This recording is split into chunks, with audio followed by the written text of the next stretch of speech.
bonjour à tous et merci d'être venus. Vous avez probablement pris connaissance de l'intitulé de cette table ronde. Y a-t-il une limite au représentable? Alors pour tout vous dire, j'ai accepté de l'animer parce que je refuse jamais rien à Anita qui débarque dans un bureau et qui me dit tu vas faire ça, et donc je dis oui et je me plie à toutes ces exigences jusqu'au dernier moment. Et en plus, vu l'ensemble des intitulés qui étaient proposés, je trouvais que c'était peut-être le moins risqué. Et je lui ai dit oh, il y a toujours quelque chose à dire sur un tel sujet.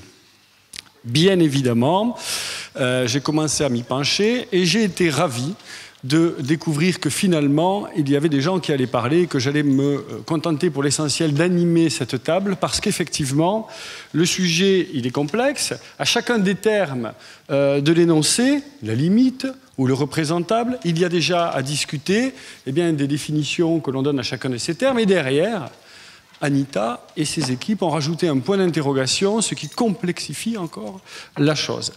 Alors, pour aborder cette question complexe et l'éclairer de différentes manières, nous avons 4 invités aujourd'hui. Je tiens à préciser que Carole Talon-Hugon ne peut être ici, elle le regrette, mais elle a eu un déplacement à l'étranger qui a été déplacé auquel elle n'a pu se soustraire et elle vous prie de bien vouloir l'excuser. Mais en tout cas, voilà, elle était ravie, elle avait travaillé à sa présentation aujourd'hui. Je vais donner à tour de rôle, bien évidemment, la parole à chacun des intervenants qui vont prendre le temps à peu près qu'ils veulent, mais qui sera un petit peu cadré entre un quart d'heure et 25 minutes pour répondre à la question depuis leur point de vue, depuis leur discipline et puis depuis également leur subjectivité. Et à la fin, nous aurons donc un temps d'échange entre nous et avec vous sur ces questions, si cela vous convient. Alors, on vient de bouleverser un peu l'ordre de passage pour alterner les genres, estimant que c'était éthique ou en tout cas bienvenu.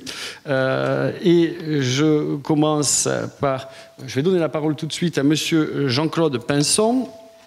Vous êtes émérite, maître de conférence émérite à l'Université de Nantes. Vous avez également été directeur de programme au Collège international de philosophie de 1989 à 1995 et vos travaux, vos centres d'intérêt se situent à la conjonction de la philosophie et de la poésie. Vous êtes notamment l'auteur de Poétique, une autothéorie, qui est paru à l'édition Champvallon en 2013, quand votre conjonction de la philosophie et de la poétique tend plutôt, j'ai l'impression, vers l'essai philosophique. Et vous êtes également auteur de plusieurs recueils de poésie, dont Alphabet cyrillique, au Champvallon également, en 2016, et quand la conjonction ici, entre philosophe et poète, tend vers l'écriture poétique. Alors, la question de la limite du représentable, elle s'envisage pour vous sous l'angle du réel qui excède toute représentation, et vous allez questionner aujourd'hui, pour ce qui était prévu, mais vous avez toute liberté de vous en échapper. Cette question est à la fois ontologique, à poser la question de l'être, elle est poétologique dans la tension entre disciple et indicible, les termes étant ici largement polysémiques, et enfin elle est éthique, car écrivez-vous, on touche à la fausseté des représentations dominantes où l'on propose une vision lénifiante de la supposée réalité. Alors j'espère que cette présentation assez condensée n'est pas trop... infidèle. Ah non, non, c'est parfait, je me demande si je dois même parler. Vous avez résumé ça magnifiquement. Alors écoutez, il me semble d'abord qu'il y a 2 dimensions, 2 directions possibles. Soit on aborde la question sous l'angle théorique. Y a-t-il une limite théorique à la représentation? Est-ce qu'il y a du hors représentation? Quel est-il? Comment peut-on tenter de le rejoindre, si seulement c'est possible? C'est une question, oui, en effet, ontologique, philosophique. Je vais peut-être surtout développer ça dans un deuxième temps. Il y a une question qui est pratique, au sens de Kant, c'est-à-dire morale, éthique, si vous voulez, qui est de savoir si on est en droit, s'il est légitime de tout représenter. Est-ce qu'il y a un interdit de la représentation pour tel ou tel objet? Alors, il me semble que la question pratique, elle est posée aujourd'hui avant tout à propos de l'image. D'abord parce que, me semble-t-il, la culture qui est nôtre est aujourd'hui dominée par l'image. La littérature, qui a pu être, dans une époque antérieure, la composante dominante de la culture, n'occupe plus cette position. C'est aujourd'hui l'image qui a emporté le morceau, si je puis dire. Nous vivons dans une iconosphère de plus en plus saturée, de plus en plus fournie, de plus en plus abondante, qui est aussi d'ailleurs une sonosphère. Et la logosphère est assez mal en point. Si vous voulez, je vais simplement évoquer mon expérience générationnelle. Il est évident que j'appartiens à une génération, je suis né en 1947, donc, où l'image n'existe que sous le statut de la rareté. L'école, c'était des livres, c'était des textes, quelques petites images en noir et blanc, pas de télévision, pas de... Enfin, voilà, bon, c'est ça. Et évidemment, le monde d'aujourd'hui, pour la jeunesse, pas seulement la jeunesse, c'est le monde de l'image, bien évidemment. Bon, je laisse de côté cette question. Pour évoquer, à propos de cette légitimité ou non, au plan moral, donc de la représentation, une question, une querelle qui a pu surgir à propos de la Shoah. Comme vous le savez, on dispose de très rares images arrachées par des membres des Sonderkommando à l'enfer d'Auschwitz.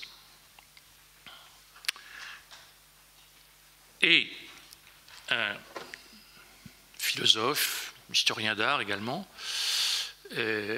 Georges Didier Huberman, a écrit un livre qui s'appelle « L'image malgré tout », où il analyse longuement ces images, leur statut, leur légitimité, pour aboutir, je vais très vite évidemment, à la conclusion que oui, ces images existent et il faut les prendre en compte et non pas les passer par pertes et profits. Alors, il développe toute une théorie de l'image. L'image n'est pas simplement un voile qui masquerait la réalité. Elle est aussi une déchirure. Il oppose ces deux concepts, image-voile, image-déchirure. Déchirure à travers la déchirure de laquelle s'entrevoit l'innommable de la réalité d'Auschwitz. Alors, il a été très sévèrement, et à mon avis à tort, critiqué par un autre penseur, un essayiste qui est aussi un psychanalyste, Gérard Weichmann, qui considère, lui, qu'il y a un irreprésentable absolu, la Shoah en faisant partie, pour des raisons avant tout éthiques, et Weichmann appelle à son secours la question du sublime. Il y a dans l'ordre esthétique une logique esthétique du sublime qui nous confronte à la négativité de ce qui est au-delà de toute représentation possible, et il connecte donc cette question morale à propos de la Shoah et cette question esthétique du sublime. Connexion qui, pour Didier Huberman, n'est pas pertinente. Et il accuse au passage Didier Huberman de vouloir christianiser la Shoah, entendant par là que la religion chrétienne, catholique en particulier, est une religion de l'image, une religion iconodule, là où la représentation n'aurait pas lieu d'être. Il élèverait l'image au statut de sainte relique. Bon, alors je ne vais pas m'étendre là-dessus parce que c'est une question compliquée, puis je ne suis pas du tout compétent en cette matière, d'autant plus qu'il y a ici d'éminents représentants de l'histoire de l'art et de la théorie de l'art, donc je laisse de côté cette question. J'en viens à une chose qui m'est plus familière peut-être, qui est la question sous l'angle du langage, sous l'angle de la littérature, de la poésie. Alors c'est une question d'abord théorique. C'est une question théorique qu'on peut poser ainsi. La philosophie, historiquement, s'est arrogé le droit, elle seule, à la vérité. Le logos philosophique a pu considérer, je pense évidemment à Hegel ici en particulier, que tous les autres langages étaient que au fond des préfaces à la philosophie, des préparations à la philosophie, mais l'aboutissement ne pouvait être que le logos philosophique. Le savoir absolu, comme dit Hegel.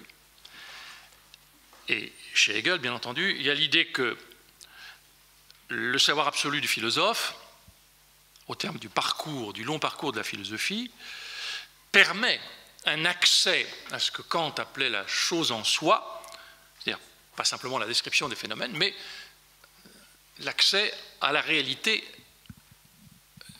telle qu'elle est en elle-même. En d'autres termes, pour Hegel, il n'y a pas d'allogone. D'allogone, c'est-à-dire de quelque chose qui échapperait au logos, qui resterait hors de la prise du concept.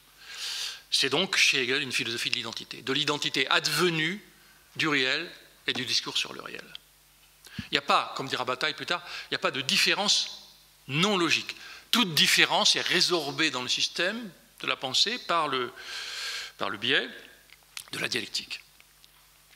Alors ça commence déjà, c'est une question qui a été abondamment étudiée, hein, je n'invente rien à ce propos, ça commence déjà au seuil de la phénoménologie de l'esprit, le grand livre de Hegel, où Hegel dit que le chemin de la conscience, c'est d'abord la conscience perceptive qui est confrontée au ceci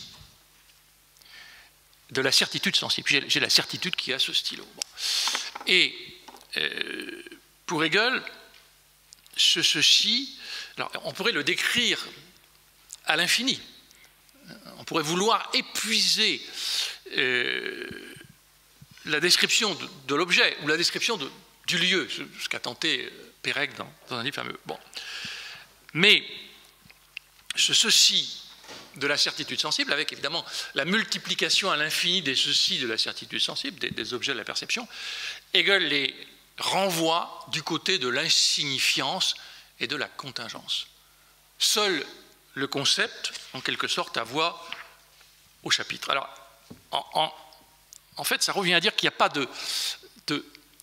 d'en dehors intéressant ou absolu du concept. Alors, c'est toute une logique derrière tout ça, c'est-à-dire qu'en fait, toute réalité étant, dans la logique hegelienne, posée par le mouvement, je suis désolé de jargonner en philosophe, mais le mouvement d'aller hors de soi de l'idée, toute réalité est posée dans l'être par le logos. Au commencement était le verbe, si vous voulez, c'est un schéma théologique absolument. Hein. Au commencement était le verbe, et donc le verbe crée la réalité. Par conséquent, il n'y a pas d'en dehors de la réalité, il n'y a pas de nature qui résisterait au logos. Ce qui fait que la seule représentation vraie et valide, c'est celle du logos philosophique, qui est un logos séminal, en quelque sorte, qui, de l'intérieur, ressaisit toute réalité. Alors, la question qui est posée d'emblée, ici, c'est alors, à quoi bon la littérature, à quoi bon la poésie? Sauf comme discours préparatoire, marginal, etc.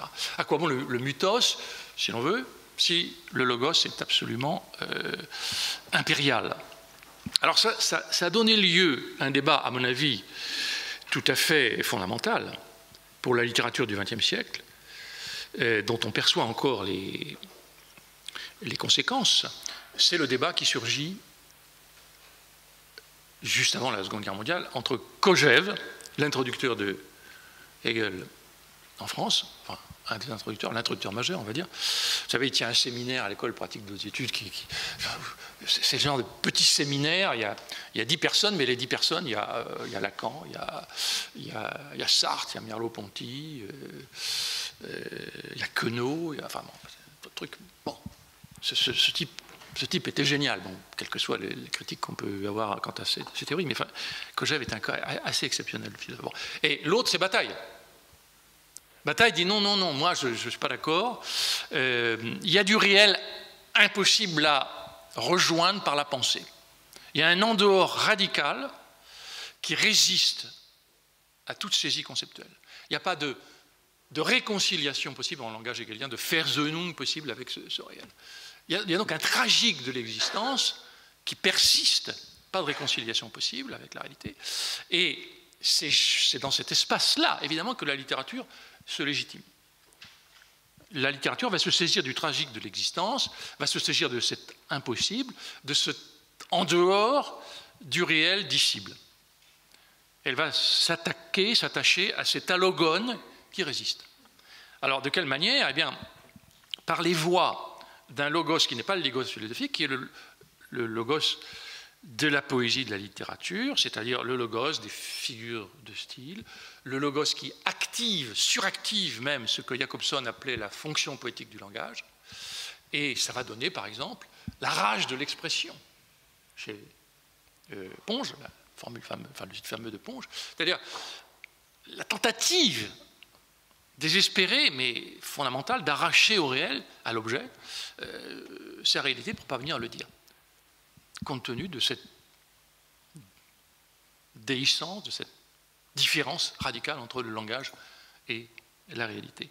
Alors, cette question a été reprise par exemple, Bonnefoy. Il y a un très beau texte de Bonnefoy dans un de ses livres d'essais, je ne sais plus lequel, sur la poétique de Nerval, où il reprend cette question à partir de Hegel, et il affirme qu'en effet, il y a bien de la logone, et c'est la tâche du poète et de l'écrivain de s'en saisir, d'en trouver une diction possible en recourant justement à tout ce qui du langage n'est pas d'ordre proprement sémantique, c'est tout ce qui est rythmique, phonétique, prosodique, etc. Et je crois que nous en sommes toujours là. Je vais terminer en évoquant Badiou.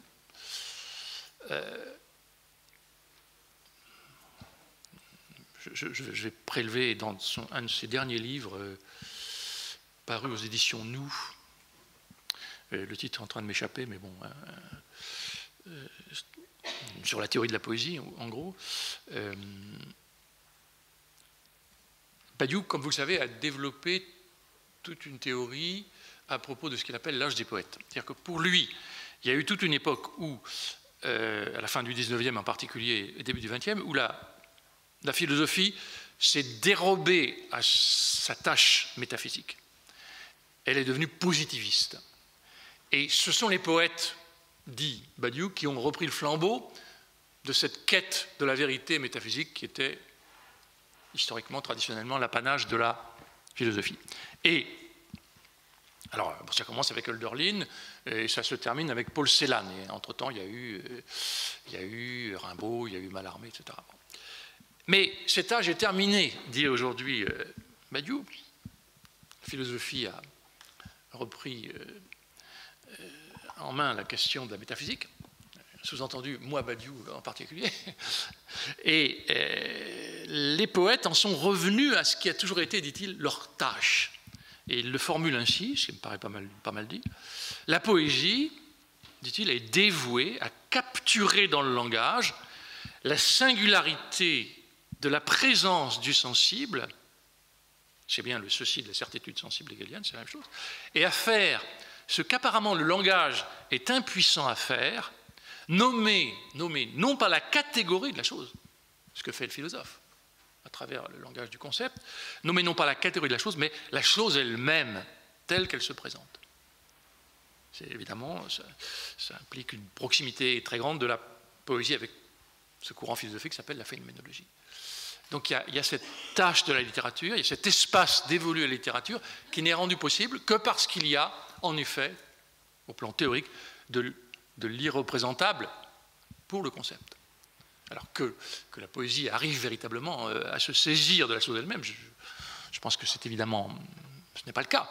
C'est une tâche infinie, mais c'est toute la gloire, si on peut dire, de la littérature, de la poésie, que d'y parvenir. Et les œuvres les plus inventives sont celles, effectivement, qui parviennent à nous faire saisir du réel quelque chose qui est bien au-delà de ce que les représentations communes véhiculent.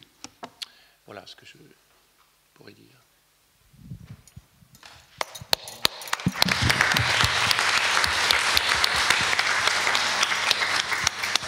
Bien, je vous remercie. Alors, j'ai précisé au début la règle en disant que nous discuterons après, mais comme vous avez terminé un peu plus tôt, et comme c'est moi qui ai énoncé la règle, je m'autorise à ne pas la suivre exceptionnellement. Je voudrais juste vous poser une petite question en réaction, parce que ce qui définit votre travail, d'une manière générale, c'est l'articulation, justement, entre la philosophie, une approche philosophique et une approche poétique. Et c'est, je ne sais pas si c'est l'articulation, mais c'est ce que j'appelais tout à l'heure la conjonction des deux. Et je voudrais savoir comment, mais c'est peut-être pas facile, et vous pouvez ne pas répondre, mais comment vous vivez cette, et vous avez travaillé, vous avez vécu, le mot que je cherchais, cette conjonction entre les deux qui paraissent irréconciliables tout en étant en même temps, parce que la nature humaine est là aussi. Vous ne me remerciez pas pour la question, j'imagine. Non, c'est... Alors écoutez, je vais en parler assez abondamment peut-être ce soir, puisque je fais une conférence. Mais enfin, moi, je peux dire un peu ma vision des choses. Je suis obligé d'aborder des questions biographiques parce que ça éclairera, je pense, les choses, mais j'ai sans cesse navigué de la philosophie à la poésie, à la littérature. D'emblée, les figures qui m'ont marqué, comme beaucoup de gens à ma génération, c'était à la fois la figure sartrienne, et puis en même temps, je fricotais avec les gens de tel quel. Donc c'était un attelage, d'ailleurs, c'était pas très compatible. Mais j'ai beaucoup baigné dans la philosophie. Ça a été mon métier. J'ai enseigné en lycée, puis à la fac. Et puis j'ai eu aussi toute une période très longue de militantisme. Donc j'étais là dans le concept, mais sous l'angle, j'étais dans un groupe maoïste, peu importe. C'était de l'idéologie, c'est-à-dire vraiment, véritablement le concept, écartant absolument toute appréhension sensible du monde. Et évidemment, j'ai ressenti au sortir de cette expérience un manque de contact avec la chose sensible, avec la terre, si l'on peut dire. Et donc, je m'y écrire. Mais alors, ce qui m'a importé, si vous voulez, pour répondre un peu plus précisément à votre question, c'est que quand j'ai redécouvert le paysage poétique au début des années 80, sortant de cette longue période de militantisme, j'ai éprouvé comme un malaise devant, au fond, ce qui me paraissait être la logolatrie de toutes sortes de courants littéraires ou poétiques. Et je trouvais que la question de l'existence était trop peu présente dans ce qui se produisait, ce qui était dominant à l'époque. Et la philosophie m'a permis précisément de réinjecter dans la réflexion, dans le regard sur la poésie et sur la littérature, quelque chose qui était de l'ordre d'une philosophie de l'existence. Entre-temps, j'avais fait j'ai fait en même temps, je faisais en même temps une thèse sur Hegel, mais c'était une thèse critique sur Hegel, c'est-à-dire au fond avec une conclusion bataillenne. Donc, donc si vous voulez, quand j'ai réfléchi à la question de la poétique avec un H, ce qui m'importait, c'était pas simplement la poétique au sens habituel, c'est-à-dire l'étude méticuleuse des textes pour eux-mêmes, la lecture serrée, mais avec ses mérites évidemment. Mais c'était de voir ce qu'un texte pouvait apporter comme éclairage quant à la question de l'existence. Alors pour ma gouverne propre, puis éventuellement pour des lecteurs, mais là je ne m'illusionne pas parce qu'il y en a très peu pour ce qui est de la poésie. Et alors j'ai rencontré des œuvres qui d'ailleurs appartenaient souvent plus à la prose qu'à la poésie, qui m'ont paru effectivement creuser à leur manière cette question de l'existence, relever donc d'une approche qui ne pouvait pas être simplement poétique sans H, mais poétique avec un H. Bon, je pense par exemple à l'importance qu'a été pour moi la découverte de l'œuvre de Pierre Michon, prosateur majeur, ou quelques autres. Et puis en même temps, j'ai lu bien entendu des poètes, j'ai relu des poètes, et voilà. Et donc là, j'ai construit tout un bricolage théorique sur la question de la poétique. Merci beaucoup pour ces éclaircissements. Et alors, Je rappelle, pour ceux qui voudraient poursuivre le fil de ce propos, que vous avez fait paraître au Chaud en Ballon poétique, une autothéorie qui, j'imagine, voilà. Mais il est intéressant de vous entendre le dire aussi et le vivre au moment où vous le disiez, et je vous en remercie. Alors, je ne chercherai pas à faire une transition, mais peut-être y en aura-t-il une, on va la découvrir. Et je vais passer la parole à Madame Maxime Schenfegel. Voilà, je me suis renseigné avant, mais je pense que je l'ai réussi. Donc, vous êtes professeur en esthétique et histoire du cinéma et de l'audiovisuel, responsable du programme Actualité esthétique du CAV au laboratoire RIRA 21 et auteur de plusieurs ouvrages, tant au cinéma, l'évolution des figures de la pensée cinématographique, Rêve et cauchemar, mais dont 2 sont peut-être plus particulièrement liés au questionnement de cette table ronde. Il s'agit de Cinéma et magie, qui est paru aux éditions Armand Collin en 2012, et Un film peut en cacher un autre aux presses au PUV 2017. Vous envisagez donc les limites du représentable au prisme de la je sens que l'exercice où je dis ce que vous allez dire inquiète un peu, voilà, mais rassurez-vous, vous êtes libre de vous en écarter. J'ai interprété voilà, ce que j'imaginais que vous alliez dire. Et donc je pense que vous envisagez les limites du représentable aux prises de la manipulation que vous envisagez au cœur du dispositif et du travail cinématographique. Et il est vrai que les écrans, à la fois de projection et de protection, se prêtent au jeu des présentations de la réalité de la fiction au délinéament poreux. Donc aujourd'hui, pour nous, vous arpentez 2 grands champs du territoire cinématographique, très intriqués, du moins depuis les années 40-50, pour ce que je peux imaginer, les fictions et les documentaires, qui dialoguent pour poser la question du représentable et non, précisez-vous, du représenté. Voilà. Merci pour cette présentation. Et effectivement, le passage entre Jean-Claude Pinson et moi-même se fait finalement tout seul. Toute votre première partie tombe effectivement de plein pied dans ce qui va être mon propos ici, et qui l'est de toute manière. Et puis vous avez cité des images dont je vais aussi parler. Voilà, donc merci pour cette... Voilà, pour cet appel du pied. Alors, préliminaire, pour mon intervention d'aujourd'hui, c'est que, à propos justement de limite du représentable et non pas du représenté, bien sûr, la première chose à évoquer, et on vient de le dire quand on parle de cinéma, c'est qu'il est par nature un art, il est une technique de la manipulation. Et en tant que tel, toute son histoire et celle d'une extension de ses pouvoirs de représentation. Ça, c'est une chose évidente. Et ici, le mot manipulation, dont on va discuter cet après-midi avec Johan Hervé dans l'atelier, on va le prendre dans 3 sens. Manipulation, une action qui recouvre trois gestes, 3 situations. D'abord, c'est un geste, justement, on manipule un objet. Ensuite, c'est un discours, on peut manipuler une personne, une foule, etc.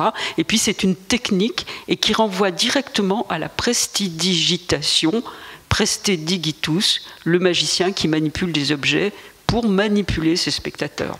Donc, ça, c'est ce que nous allons développer cet après-midi. Alors, la manipulation, elle est au cœur même du cinéma, alors à la fois comme technique de prise de vue en mouvement, comme art des récits en images et comme dispositif de spectacle d'image. Alors là, évidemment, je n'ai pas le temps de vous faire un exposé sur la question des dispositifs des spectacles d'image.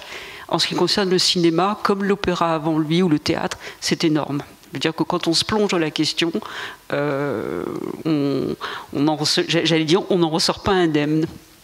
Alors, et ça a commencé à ses tout débuts, dès sa naissance technique, hein, le cinématographe et les machines pré-cinématographiques, fin du 19e siècle. Et il y a 2 exemples notoires dans l'histoire du cinéma qui ont cristallisé cette histoire elle-même, plus que d'autres cinéastes tout aussi importants, mais dont on parle moins, tels, je vais vous donner des noms, vous les connaissez peut-être, Thomas Edison, Emile Cole, Secundo de Chaumont. Les 2 exemples que je vous signale ici, mais je ne développe pas non plus, parce que c'est les frères Lumière. Alors les frères Lumière, tout le monde les connaît, tout le monde les situe. les frères Lumière et leur fameuse vue Lumière, leurs opérateurs qui sont allés un petit peu partout dans le monde, eux-mêmes qui ont fait des films sur leur quotidien, le quotidien de leur usine. Leurs vues sont réputées réelles, documentaires avant même que le mot n'arrive. Et souvent, elles ont été mises en scène par eux. Et cet après-midi, on en parlera aussi, hein, Johan. Et puis l'autre exemple que vous connaissez également, c'est Georges Méliès. Et Georges Méliès, c'est celui qui va faire passer le cinématographe des Lumières à quelque chose qu'on va appeler très vite le cinéma. Et ce qu'il faut savoir de Georges Méliès, c'est qu'à ses départs, il était magicien, prestidigitateur, directeur d'un théâtre, le théâtre Robert Houdin, et que Georges Méliès, c'est fondamental, il a converti les trucs des magiciens en trucage de cinéma. Donc avec lui, vraiment, le cinéma est inventé. Et je vous signale que dans les cinéastes à venir, et ce n'est pas n'importe lesquels, vous en avez qui sont des magiciens, je vous en signale 2, Orson Welles et Woody Allen, et qui sont restés tout le temps. Donc vous voyez, il y a cette consubstantialité entre tour de passe-passe de la magie et le cinéma. Et ce qu'il faut savoir, vous en doutez bien, c'est qu'au cinéma, la manipulation vise explicitement les spectateurs. Là, je parle du dispositif même. Je vais aller très très vite, bien sûr. Bon, d'abord, il faut savoir que l'image dans une salle de cinéma, ça n'existe pas. On ne la voit pas comme telle. Si on la voyait, on ne verrait pas le film. Alors pourquoi ça? Il y a une première raison qui est fondamentale, c'est que l'écran, il a justement une double fonction qui est totalement paradoxale. L'écran, c'est un mur, il cache quelque chose, et l'écran, c'est un support, il montre quelque chose. Là, on est vraiment au cœur de cette problématique du dispositif spectatoriel. Donc, pour qu'un spectateur dans une salle de cinéma voit le film, il faut que l'écran, à la fois mur et support, il faut que l'écran disparaisse. C'est le premier tour de passe-passe. Si l'écran ne disparaît pas, on ne voit pas le film. Et alors, tout ça, quel effet ce dispositif a-t-il engendré sur les spectateurs? Pourquoi le cinéma, ça a si bien marché? Eh bien, c'est parce que les spectateurs sont mis en situation de croire en la réalité, je mets des guillemets au mot réalité, de croire en la réalité de ce qui leur est projeté. En fait, c'est une réalité qui est parfaitement inexistante et qui est pourtant bien présente pour nous, les spectateurs dans la salle. Or, la réalité même, c'est-à-dire ce qui a été filmé, est parfaitement absent. Voilà une autre chose. Quand nous sommes dans une salle de cinéma, nous ne voyons que des ombres projetées. Alors, je fais aussi une toute petite parenthèse à propos du son.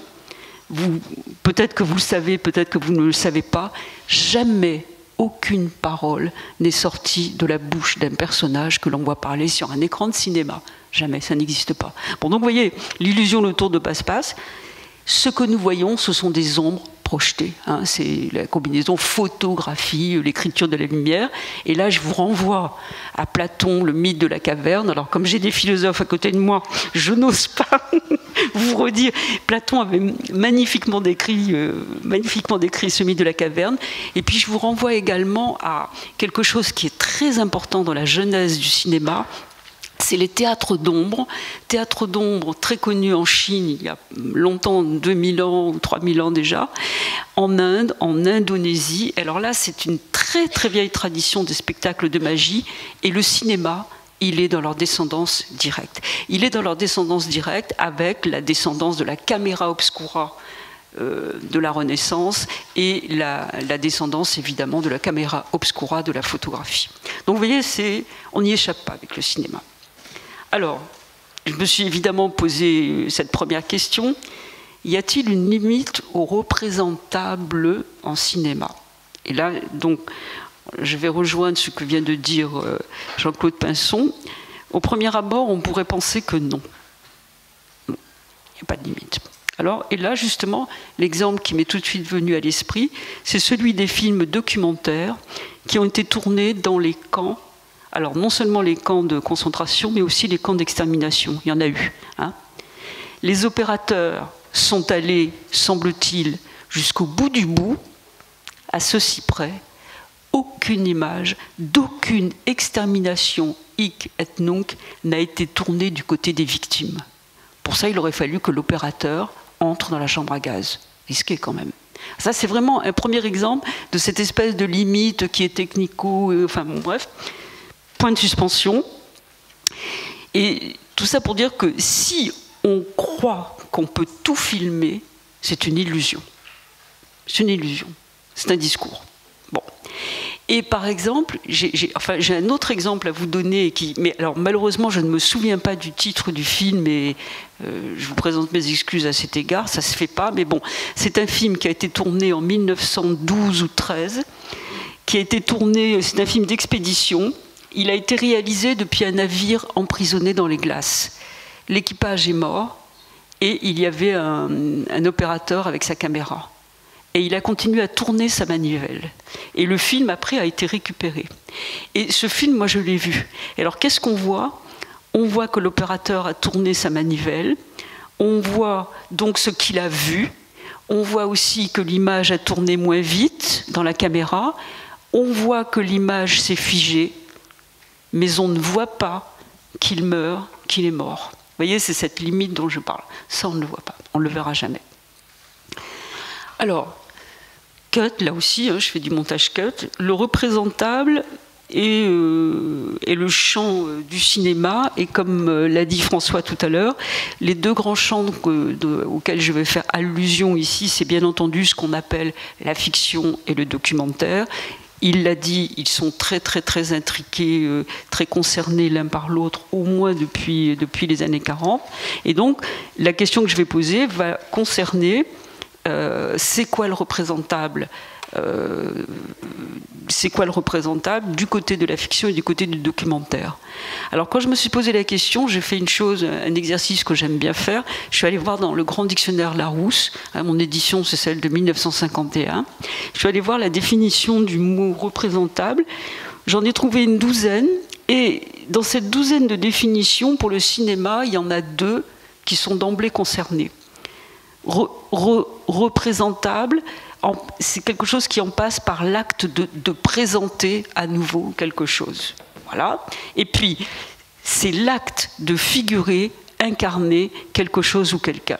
Donc la première définition nous renverrait plutôt du côté de la fiction, du documentaire, pardon, et la deuxième du côté de la fiction. Et puis il y a une troisième définition qui est extrêmement intéressante et qui nous intéresse beaucoup, les gens de cinéma, nous interpellent tout le temps, c'est que représenter, c'est rendre à nouveau présent. Or, ce qu'il faut savoir en matière de cinéma, c'est qu'il n'y a pas dans les images de cinéma prises une par une, il n'y a pas de déclinaison verbale, il n'y a pas de conjugaison des temps dans les images de cinéma. Toutes prises une par une sont toujours au présent. Et ce n'est que, notamment, surtout et de façon complètement obligatoire, c'est le montage d'une suite d'images, ce que vous connaissez sous le nom de séquence, c'est le montage d'une suite d'images qui instaure une temporalité au sens grammatical du terme. Donc là aussi, vous voyez, c'est un des grands aspects de l'art même, la technique, la manipulation cinématographique. Hein. Le montage, c'est une des grandes opérations de manipulation filmique.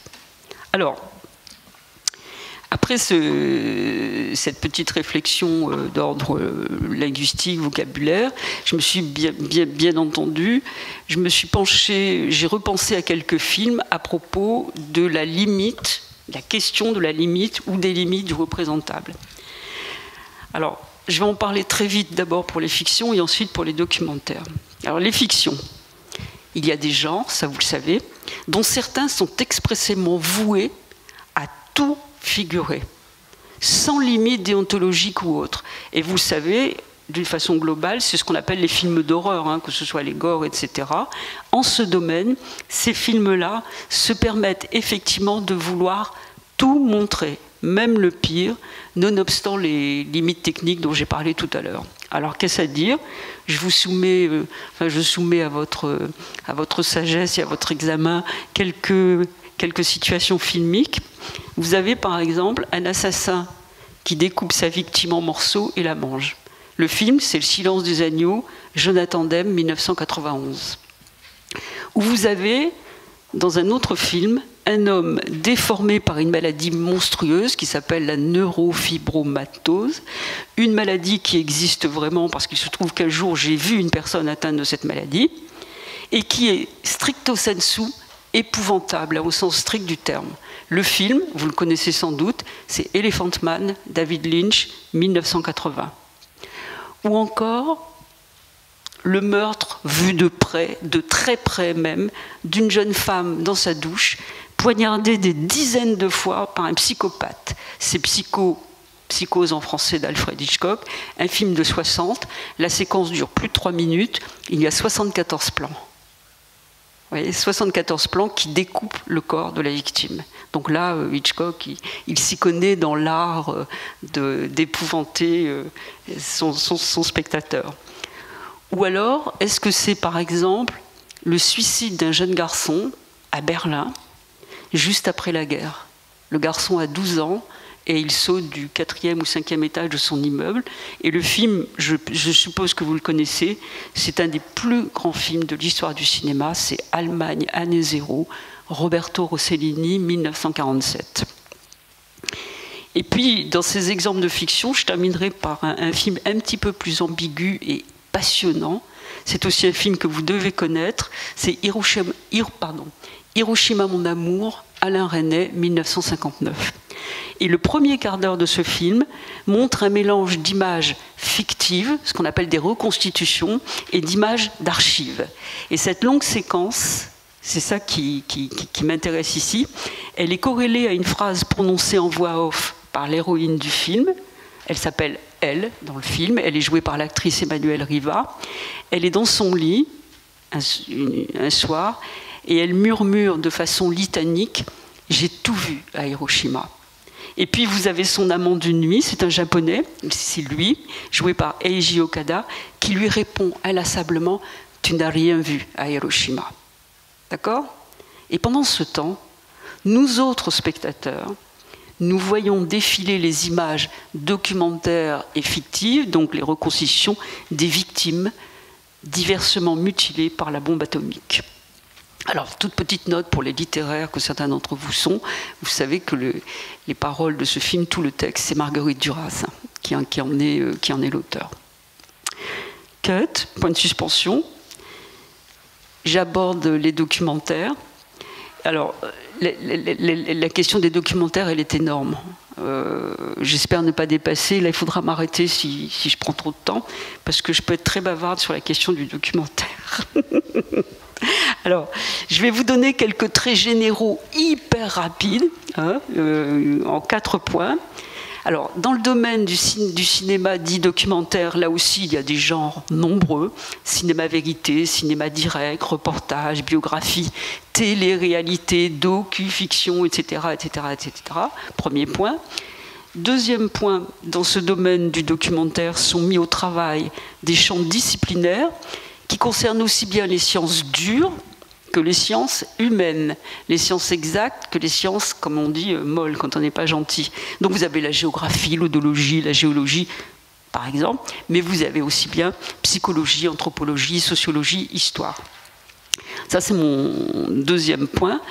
Troisième point qui organise le geste de documentaire, les tournages sont soit plongés dans une réalité hic et nunc, soit les films sont réalisés à partir de documents divers, dont des archives, et c'est ce qu'on appelle en général des films de montage.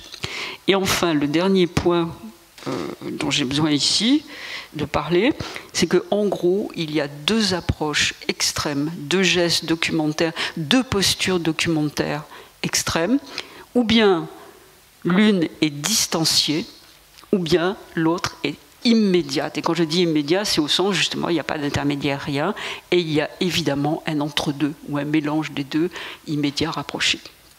Alors, exemple d'une approche distanciée, et on va retrouver le sujet dont vous parliez. C'est un film, je pense que vous le connaissez aussi, parce que c'est un film qui a fait grand bruit, c'est Shoah de Claude Lanzmann, 1985. C'est un film qui dure 9 heures. Moi, je l'ai regardé, les 9 heures. Et ce film, il a pour sujet les horreurs, comme on dit, des camps de concentration et d'extermination nazie. Lanzmann interroge des témoins, des gens qui ont vécu. Alors, victimes et bourreaux. Il les interroge après coup, et surtout, et ça c'est un geste très volontaire de la part de Lanzmann, il n'a recours à aucun document d'archives qui montrerait pour de vrai, qui viendrait légitimer ce que les gens lui disent. Alors ça, c'est un geste fort, c'est-à-dire que la parole, avec son pouvoir d'abstraction illimité, en est finalement la seule image, entre guillemets. Lanzmann a délibérément parié sur cette puissance-là, et non pas sur les puissances de l'image. Alors, ça, c'est un exemple d'approche distanciée. Un exemple d'approche immédiate, je vais sortir un petit peu, pour commencer, je vais vous donner 2 exemples qui sortent du champ du cinéma, c'est le champ de la photo. Alors le champ de la photo, il y a certainement des photographies que vous devez connaître, puisque c'est l'exemple de ces fameuses photographies chinoises qui montrent le supplice dit des 100 morceaux. Et l'une de ces photos a été reprise par Georges Bataille dans Les larmes d'Eros. C'est pourquoi elles ont connu une grande notoriété. Bon, je ne fais pas de commentaires là-dessus. J'ai toujours la question du représentable et de ses limites. Et puis, c'est aussi la photo, souvenez-vous, qui a également fait le tour du monde, elle, de cette petite fille de 9 ans. Elle s'appelait Kim Phuc. Elle avait été brûlée au napalm en 1972. Et donc, on la voit courir nue en hurlant. Et cette photo, elle a fait le tour du monde avec en plus un film vidéo d'un journaliste britannique qui avait aidé la petite fille. Et par la suite, cette petite fille, dont l'image a été exploitée jusqu'à plus soif par le gouvernement de Hanoï à des fins de propagande, elle va quitter le Vietnam avec son mari et s'installer au Canada. Et je termine mon exemple des photos en disant que ces photos, elles sont accessibles sur Internet. N'importe qui peut les voir. Encore et toujours. Et quand je dis n'importe qui, c'est les personnes un peu mûries comme nous, mais c'est aussi votre enfant de 2 ans, 3 ans, n'importe qui peut les voir. C'était ce que vous disiez au début. Alors maintenant, j'en arrive à un exemple en cinéma d'approche immédiate d'un sujet, d'un film qui a fait grand bruit aussi. C'est l'exemple de Les Maîtres Fous de Jean Rouch, 1954, un film qu'il avait tourné au Ghana, parmi des émigrés nigériens dans ce pays qui s'appelait la Gold Coast à l'époque, et qui forme une secte, la secte des Aouka. Et ce film est apparu tellement choquant en première projection que même son directeur de thèse, l'anthropologue Marcel Griol, lui avait demandé de le détruire, de détruire la pellicule même du film. Alors, je vais très vite. Qu'est-ce qu'on voit dans ce film? On voit des hommes en transe qui vont déchiqueter des chiens, qui vont s'enduire de leur sang et qui vont les dévorer. Et c'est ça que... Alors, c'est ça que les spectateurs français et africains, c'est archi connu, ont trouvé insupportable. Et ils l'ont trouvé d'autant plus insupportable que Jean Rouch, donc, il a filmé en direct un rituel de possession et que les génies qui chevauchent les Aouka sont à l'image des colonisateurs. Les généraux, les administrateurs, etc. etc. Bon, voilà, ça c'est un exemple qui me semble-t-il, est aussi très instructif. Alors, ce que je viens de dire est à contextualiser dans l'histoire technique du cinéma. C'est très très très important. Parce que le mot cinéma, que je ne cesse d'employer depuis tout à l'heure, il désigne, disons, une réalité, un dispositif largement dépassé. C'est-à-dire qu'à partir des années 40 aux USA, puis après 50-60 Europe, puis Asie, etc., arrive la télévision, arrivent donc des écrans désormais domestiques. On peut voir des films sur des petits écrans domestiques, ce qui instaure encore un rapport très différent aux images des films. Et puis à partir des années 70 vont arriver les magnétoscopes, les cassettes, liberté de manipulation des images sur les spectateurs. Maintenant, c'est le numérique, les petits, voire les très petits écrans, et surtout le fait, si vous voulez, qu'on peut maintenant regarder des images n'importe où, n'importe quand, même si on est un étudiant qui suit un cours, ou si on se balade dans la rue, ou si on téléphone à quelqu'un. Donc, le pouvoir de manipulation des spectateurs par le cinéma s'est transformé. Alors, question que nous nous posons beaucoup, nous, en cinéma et audiovisuel, comme on dit, ce pouvoir de manipulation, ce pouvoir de sidération, a-t-il augmenté, a-t-il diminué? Je ne sais pas. Je sais que le mot cinéma lui-même ne suffit plus pour parler des films et des spectateurs contemporains. Il faut ajouter digital, ordinateur, puis il faut ajouter du côté des spectateurs ceux qui visionnent les films. Maintenant, on parle de visionnement. On est visionneur, on est usager. Et je sais aussi que les gestes des manipulateurs professionnels, opérateurs, monteurs, projectionnistes, bruitistes, sont apparemment sont devenus la propriété d'une espèce nouvelle qu'on appelle les geeks.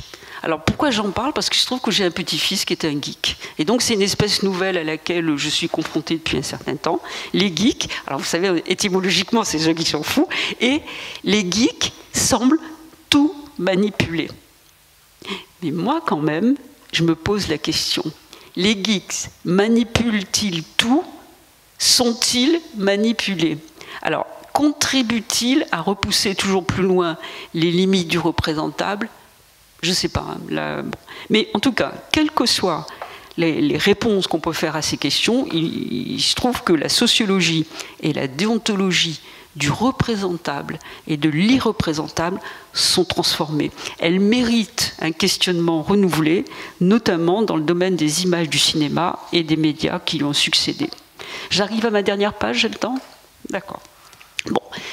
Ce domaine, il est étroitement... Donc, cinéma, puis après ça s'appelle audiovisuel, puis ça s'appelle nouvelles images, etc., etc., etc.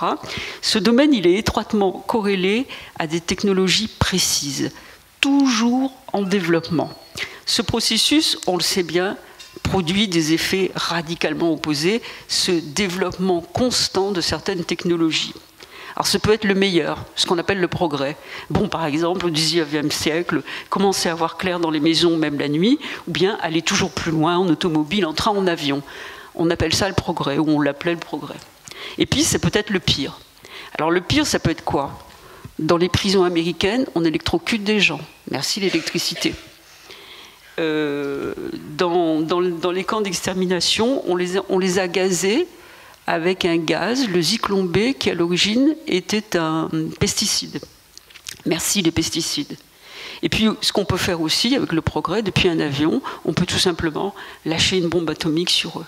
Donc voilà, là aussi, hein, je trouve que dans la question du représenté, la dialectique du représentable et du représenté, ça, c'est un questionnement qui intervient également. Et pour ce qui nous concerne en cinéma, les technologies d'image, on peut filmer les événements que je viens de citer, et les technologies et les dispositifs de mise en spectacle des images, les images peuvent être diffusées partout, tout le temps, connaissent ainsi le paradoxe de cette ambivalence profonde entre, j'ose pas dire, le plus et le moins, le bien et le mal, enfin bon, je ne veux pas mettre le débat là-dessus, mais en tout cas, la question du représentable et de ses limites ne peut pas ne pas en être affectée. Et il existe déjà des points de cristallisation de cette inquiétude.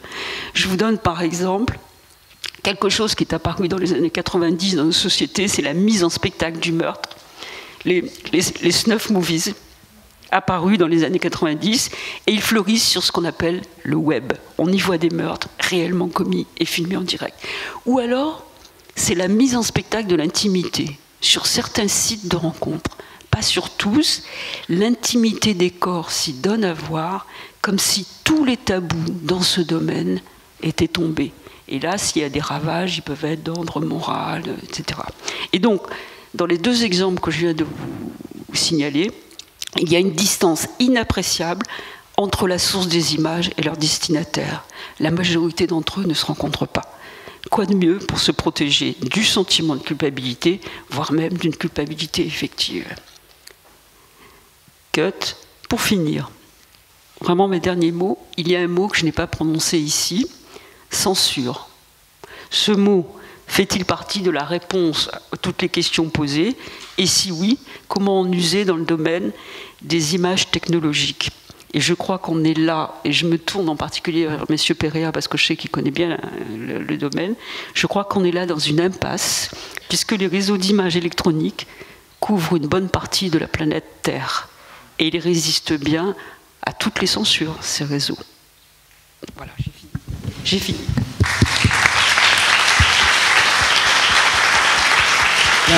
Merci. Vous avez été bavarde, mais très raisonnable, en fait. Et alors, c'est donc un double plaisir pour celui qui organise. Et entre 1000 choses passionnantes que l'on vient d'entendre, il y a celle du lien entre le représentable et la technique. Et personnellement, je n'avais pas perçu comment le cinéma était un observatoire privilégié, justement, de ces dispositifs de technique. Alors, je l'imaginais, mais la manière dont on questionne à la fois la technique comme outil, et pour reprendre un Stigler après Le Roi Gourand, l'outil, l'homme fait l'outil, mais l'outil fait aussi l'homme. Et avec le cinéma et ce que vous avez dit, on perçoit aussi des incidences subjectives et sociétales sur l'homme de ces outils, et également les œuvres qui font l'humanité.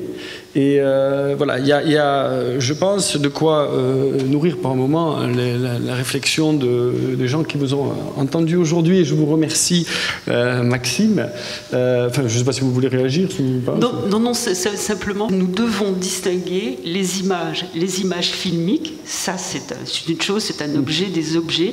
Et puis, les dispositifs de mise en spectacle. C'est important pour mener cette réflexion qui est la nôtre. Voilà, c'était vraiment ça. C'était au cœur, si vous voulez, et c'est ce qu'on va travailler aussi cet après-midi avec mon collègue Johan. Et c'était très clair et passionnant. Et en plus, ça me permet de faire une transition à partir de l'outil de l'œuvre. Et l'œuvre, je vais donner la parole à Michel Hilaire, après vous avoir encore une fois remercié, cher Maxime. Michel Hilaire, vous êtes historien et historien de l'art, diplômé de l'Université Paris 4. Vous devenez pensionnaire de l'Académie de France à Rome après avoir été lauréat du concours de conservateur des musées de France. Après 2 ans à l'inspection de la direction des musées de France, vous devenez en 1992 directeur du musée Fabre de Montpellier, auquel nous sommes tous très attachés. Vous avez été depuis commissaire de nombreuses expositions. Vous êtes également l'auteur de Caravage, le sacré et la vie, qui est paru en 1995 aux éditions Hercher, ou Hercher, je ne sais pas comment on prononce.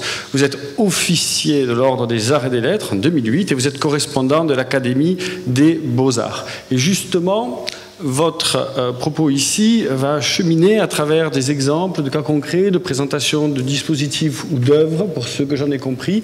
Et donc, voilà que le lien continue à se faire très naturellement. Je vous donne la parole. Et les quelques exemples que je vais évoquer ce matin sont tout à fait soit connus, soit en tout cas on peut les consulter très facilement sur Internet, et je crois qu'ils vous évoqueront de toute façon tout de suite quelque chose, puisqu'ils ont parfois aussi occupé l'actualité récente depuis ces dernières années. Mais quand on pose cette première question, y a-t-il une limite aux représentables ? On a tout de suite, vient à l'idée, du scandale dans l'art. En fait, les scandales dans l'art. Et les scandales dans l'art, alors là, c'est un très vaste sujet. Bien évidemment, dans les quelques minutes qui me sont octroyées ce matin, je ne vais pas du tout vous faire un panorama D'ailleurs, il y a des livres qui existent sur ce sujet, parce que c'est un sujet effectivement passionnant. Mais pour commencer, pour rester à Montpellier, puisque vous parliez du musée Fabre dont j'ai la charge, je pense qu'il y a un tableau qui incarne à lui tout seul finalement ces scandales de l'art, et qui est un peu à l'origine de toute la modernité de la fin du 19e siècle et surtout de la première moitié du 20e siècle, qui est les baigneuses de Gustave Courbet.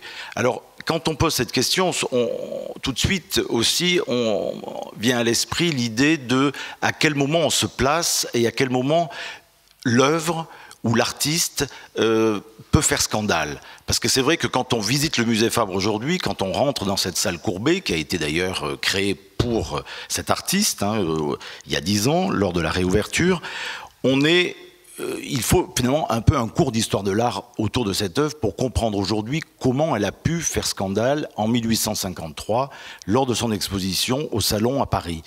C'est vrai que c'est un tableau extraordinaire d'un point de vue pictural, avec une densité de matière extraordinaire. Je vous rappelle que c'est un des tableaux qui a le plus marqué Soulages quand il était élève à l'École des Beaux-Arts à Montpellier pendant la guerre. C'est un des tableaux vraiment qui l'a marqué. D'ailleurs, quand on voit la partie gauche de la composition, on a presque en gros plan un soulage avec cette matière passée au couteau, très dense, très forte.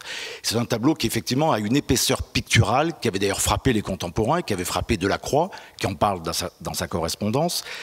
Mais on se dit, une figure nue, vue de dos, une figure à moitié dévêtue, assise à droite de la composition, qui lève la main. Il y a donc un échange de gestes assez énigmatique entre les deux figures. Mais finalement, qu'est-ce qui a pu faire scandale dans ce tableau? Et en fait, on peut comprendre le scandale de ce tableau que si on le replace dans le contexte du beau idéal, donc de l'école des beaux-arts du XIXe siècle, avec cette idée que la réalité doit être bien sûr étudiée au plus près, mais qu'elle n'est pas suffisante et qu'il faut que l'artiste opère finalement une synthèse de cette réalité, de l'étude du nu académique, pour en faire au contraire quelque chose d'idéal, quelque chose de beau dans la tradition de l'antique et surtout de la Renaissance depuis Raphaël. Et Courbet s'inscrit complètement en faux contre cette doctrine et il montre une femme de dos, de façon extrêmement directe, avec évidemment toutes les imperfections qu'on a pu lui reprocher à l'époque, avec ce corps extrêmement adipeux, très en chair, très réaliste d'une certaine manière, avec un illusionnisme aussi de la touche qui traduit toutes ces imperfections. Et d'ailleurs, Courbet, qui se méfiait du scandale qu'il allait provoquer, avait même, il le dit dans sa correspondance avec ses parents, il a consenti à mettre un petit bout de tissu, un petit bout de torchon sur les fesses pour ne pas que peut-être il y ait vraiment un raz-de-marée de critiques, mais finalement le tableau a quand même fait scandale. C'est un des grands scandales de l'histoire de l'art qui lance sa carrière. Et quand on évoque cette idée de scandale, on évoque aussi une stratégie très moderne dont Courbet est en quelque sorte l'inventeur, qui est une stratégie de communication qui nous touche évidemment de près aujourd'hui, puisque Courbet savait très bien ce qu'il allait faire, il savait très bien qu'il allait provoquer un scandale. D'ailleurs, il a provoqué des scandales plusieurs années durant, et surtout, il avait des moyens très modernes pour amplifier ces scandales avec la photographie, qui déjà était très développé à l'époque, et il prenait soin de faire photographier ces tableaux, de les diffuser, et même avant le salon, avant la présentation publique. C'est le cas par exemple quand il présente en 1855 la fameuse rencontre Bonjour Monsieur Courbet à l'exposition universelle. Il prend soin quelques semaines, quelques mois avant, de faire photographier le tableau et de diffuser l'image à travers Paris pour que déjà la rumeur enfle et que ça prépare le scandale, un autre scandale, celui de 1855. Donc, dans quel contexte on se place? Là, on est dans le contexte du 19e siècle, et pour comprendre ce scandale, il faut donc quand même un petit peu faire l'histoire de l'art et se replacer dans cette époque. Mais plus près de nous, je voudrais évoquer quelques exemples qui ont pu faire scandale, effectivement, par rapport à cette limite du représentable. En tout cas, ce sont des questions qui sont posées, plus que des réponses, mais je pense que ce sont quand même des questions qui sont très très intéressantes, parce que certaines nous ont occupé la presse, nous ont même touché de près, puisqu'il s'agit d'expositions qui ont été proches de nous. Par exemple, je voudrais évoquer la figure de l'artiste américain qui est connu pour ses photos de corps et surtout de portraits, Andrés Serrano, qui est né en 1950 et qui a fait beaucoup parler de lui ces dernières années à travers une œuvre qu'il a montrée au sein d'une exposition, une œuvre qui date de 87, qui s'appelle Peace Christ, et qui montre une image, en fait, qui montre un crucifix immergé dans un récipient d'urine de l'artiste, et qui appartient à la série Immersion. Et cette photo a été, bon, évidemment, c'est une des plus célèbres aujourd'hui de l'artiste Andrés Serrano, et elle a fait l'objet de présentations dans plusieurs expositions. Peu de temps après sa création en 1987, elle a été présentée en 1989 dans un centre d'art américain, et Andrés Serrano avait touché il y avait eu une récompense, en partie sur des fonds publics d'ailleurs, de $20 000, je crois, pour son travail, en particulier pour son travail photographique. Et il y avait déjà eu énormément de contestations à l'époque, en 89, par rapport à cette image. Et 2 sénateurs républicains américains avaient dénoncé cette subvention et le travail de l'artiste pour outrage aux bonnes mœurs. Donc vous voyez que déjà, c'était quelque chose qui avait suscité beaucoup d'émoi, peu de temps après la création de cette œuvre. Mais plus près de nous, de façon assez surprenante, l'artiste était très soutenu par Yvon Lambert, le galeriste Yvon Lambert, et à la collection Lambert d'Avignon, il y avait eu une exposition Andrés Serrano en 2011.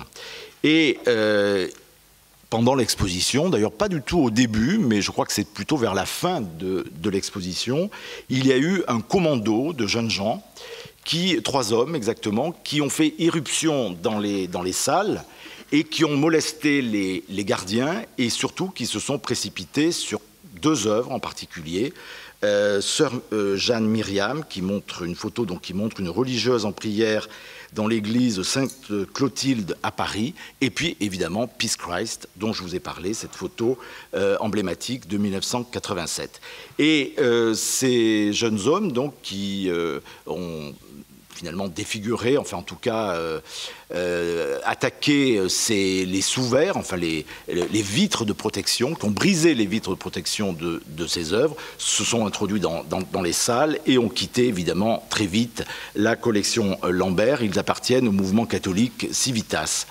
Et c'est vrai que ça a fait grand bruit. À ce moment-là, il y a eu beaucoup d'articles dans la presse. Mais déjà, je vous l'ai dit, en 89, il y avait eu ces réactions aux États-Unis, d'autres réactions en 97 dans une exposition en Australie, à Melbourne, où là aussi Peace Christ avait été vandalisé. Et l'Église d'Australie, d'ailleurs, avait demandé la fermeture pure et simple de l'exposition. Et là, je pense qu'on a un cas qui est tout à fait emblématique des réactions qu'il peut y avoir dans les expositions aujourd'hui par rapport au travail de certains artistes. Mais je crois qu'il faut quand même écouter ce que dit l'artiste lui-même. Et l'artiste revendique sa liberté de créateur, sa liberté d'artiste. Il dit qu'il est très occupé par tout le domaine onirique, les rêves, les associations sans contrôle aussi, qui peuvent arriver à des évocations, comme peut-être Peace Christ, précisément, qui est quelque chose d'assez poétique, d'une certaine manière, et assez troublant, puisque c'est une image assez vaporeuse, assez étrange, assez inquiétante. C'est un artiste, de toute façon, qui s'intéresse beaucoup, qui a été élevé dans la religion catholique et qui s'intéresse beaucoup aux images baroques du XVIIe siècle, dans la peinture espagnole ou dans la peinture italienne. Donc il y a quand même aussi cette liberté de l'artiste qui, je crois, doit être prise en compte.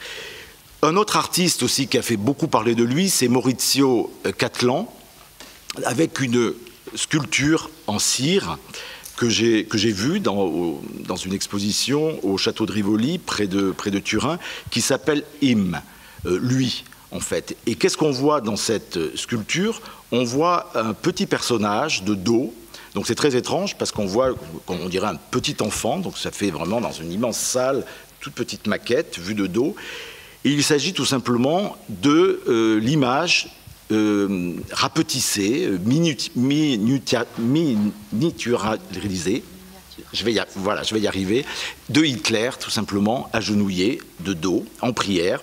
Et l'œuvre a donc suscité beaucoup d'émoi en soi, et aussi lors de certaines présentations. Et en particulier, l'œuvre a été montrée, je crois, en 2003 à Munich, où elle n'avait pas forcément suscité de polémique, mais par contre, en 2012, elle a été présentée dans l'ancien ghetto de Varsovie, et plusieurs associations se sont élevées contre la présentation de Him de Maurizio Cattelan, en disant que cette présentation était une insulte à la mémoire des victimes juives du nazisme. Maurizio Cattelan est un peu coutumier du fait, il multiplie ces images un peu choc, un peu provocatrices, coup de poing, comme par exemple La 9e heure, la Nona Ora de 1999, qui montre de façon très réaliste, là aussi, Jean-Paul II, qui est en costume de cérémonie, qui est allongé au sol et qui est tué par une météorite qui lui tombe dessus sur une moquette rouge, avec cet humour un peu macabre, cet humour noir qui caractérise tout à fait le travail de Maurizio Cattelan. Et ça, il s'agit de présentation dans le contexte d'une exposition temporaire, dans des institutions artistiques, mais il y a aussi les limites du représentable peuvent aussi toucher l'espace public. Donc là, c'est encore une autre question. Quand on est dans un centre d'art, on fait aussi la démarche de venir dans un musée, de venir dans un centre d'art, de venir dans une biennale, etc. Tandis que là, Maurizio Cattelan a aussi installé une sculpture des enfants pendus. Je crois que c'est à Milan. Je ne l'ai pas vu, mais en tout cas, j'en ai beaucoup entendu parler. C'est en 2004. Donc, il a installé dans l'espace public 3 jeunes garçons pendus, la corde au cou, les pieds nus, à une très très grande hauteur, et un riverain du quartier, en fait, s'est vraiment ému de la présence de ces mannequins qui ne supportaient plus cette torture esthétique qu'on lui infligeait dans l'espace public, puisque là, vraiment, ça se voyait, hein, c'était... il a essayé évidemment, de décrocher, d'enlever ses œuvres, sauf qu'il s'est blessé en faisant cela. Et Maurizio Cattelan, donc, pense que chacun peut y voir ce qu'il veut. Il revendique, là encore une fois, la liberté de l'artiste, et il dit aussi que chacun a aussi le droit de se détourner s'il ne veut pas voir cette réalité. En tout cas, les autorités de la ville ont évacué cette sculpture, et peut-être en réaction avec ce démantèlement de son installation, Maurizio Cattelan a installé un peu plus tard, en 2010, alors là je crois qu'il faut prendre en compte aussi l'humour, hein, toujours l'humour de l'artiste, une sculpture qui s'appelle Love, et qui est en fait le résumé de 4 termes, liberté, haine, vendetta et éternité. Et il a installé une sculpture monumentale en marbre qui montre une main gigantesque sur un piédestal, donc en marbre de Carrare, je crois, de 11 mètres de haut et qui pèse 6 tonnes, et qui montre tous les doigts de la main qui ont été coupés, sauf le majeur dressé, donc comme une espèce voilà, exactement, de doigt d'honneur, donc devant le bâtiment. Alors, je ne sais pas quel est le bâtiment, si c'est un bâtiment officiel, ou en tout cas, c'est la bourse de Milan, voilà, c'est ça. Vous avez raison de me le souffler. Et donc là, c'est vraiment, je crois, l'exemple de Maurizio Cattelan est très très intéressant. Mais je voulais juste aussi évoquer les retombées, les limites du représentable, des retombées qui peuvent arriver lors d'une présentation, d'une exposition collective où il y a énormément d'artistes. C'était le cas, je prendrai cet exemple, au CAPC de Bordeaux en 2000, dans une exposition dont on a beaucoup parlé, et on en a beaucoup parlé pendant des années, maintenant même si on a un peu oublié cette exposition de 2000 qui remonte à 17 ans, et qui s'appelait « Présumé innocent ».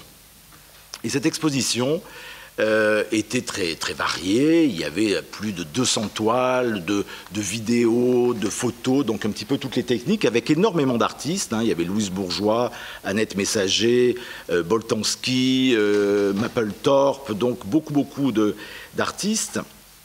Et il y avait 2 commissaires, Stéphanie Tremblay et Marie-Laure Bernadac, qui avaient été invités par le directeur des musées de Bordeaux de l'époque, qui s'appelait Henri-Claude Cousseau, et qui ensuite, je crois en 2006, avait pris ses fonctions de directeur de l'École nationale supérieure des beaux-arts à Paris. Et ce qui s'est passé, c'est qu'en 2006, tous les 3, donc aussi bien le directeur de Bordeaux que les 2 commissaires, ont reçu ils ont été mis en examen pour avoir présenté, soutenu donc cette exposition du CAPC, présumé innocent, pour diffusion de l'image d'un mineur présentant un caractère porno pornographiques. Et donc là, un cauchemar a commencé pour les 2 commissaires et pour le directeur. Je connais bien Henri-Claude Cousseau, qui a vécu plus de 10 ans de cauchemar, qui heureusement s'est terminé en 2011 avec la Cour de cassation, qui a confirmé l'arrêt rendu par la Cour d'appel de Bordeaux et le rejet du pourvoi formé par l'association La Mouette. La Mouette, donc cette association qui avait porté plainte. C'est une organisation de protection de l'enfance et qui avait porté plainte donc, au moment de la présentation de cette exposition présumée innocent. Donc il y avait évidemment, là ça a rattrapé un peu le directeur et les 2 commissaires, puisqu'ils ne s'attendaient pas du tout finalement. Et en tout cas, cette association a été très virulente, puisqu'elle a donc entamé une action en justice et qui a duré quand même pendant des années, pendant plus de 10 ans. Donc autant vous dire quand même le véritable cauchemar qu'a vécu Henri-Claude Cousseau et aussi d'ailleurs les 2 commissaires que j'ai évoqués avec vous. Donc ce sont des questions qui sont au cœur de l'art contemporain, principalement, évidemment. L'art contemporain du 19e siècle, j'ai pris en préambule comme exemple Courbet, puisque là on était en 1853. Et on voit que finalement, aujourd'hui, dans beaucoup de biennales, j'aurais pu multiplier les exemples, mais vous avez entendu parler, bien sûr, de Yann Fabre, de Yanis Kapoor, Yann Fabre en 2016, qui a fait une exposition à Saint-Pétersbourg où il y avait la présence d'animaux empaillés, et il a été attaqué donc pour la cruauté envers les animaux, et ces animaux suspendus ont été critiqués. Bon, il y a Yann Fabre, Yanis Kapoor ou Jeff Koons dans les interventions qu'il a pu faire dans les jardins et à l'intérieur même du château de Versailles. Donc il y a vraiment aujourd'hui ces questions qui sont au cœur, qu'on ne voit pas vraiment souvent venir, parce que souvent en toute liberté, en échange avec les commissaires, avec les artistes, avec les organisateurs d'expositions, on se lance dans ce genre d'exposition et finalement on se rend compte que dans l'ombre, il y a énormément d'associations, de gens qui veillent et de gens qui sont prêts finalement à attaquer. Et moi, je me souviens qu'après l'exposition de la galerie à la collection Lambert, cette exposition dont je vous ai parlé de Andrés Serrano, l'exposition avait circulé. Elle avait été présentée au musée Fesch d'Ajaccio. Et il se trouve que j'étais en 2014 de passage et j'avais décidé d'aller la voir au musée Fesch.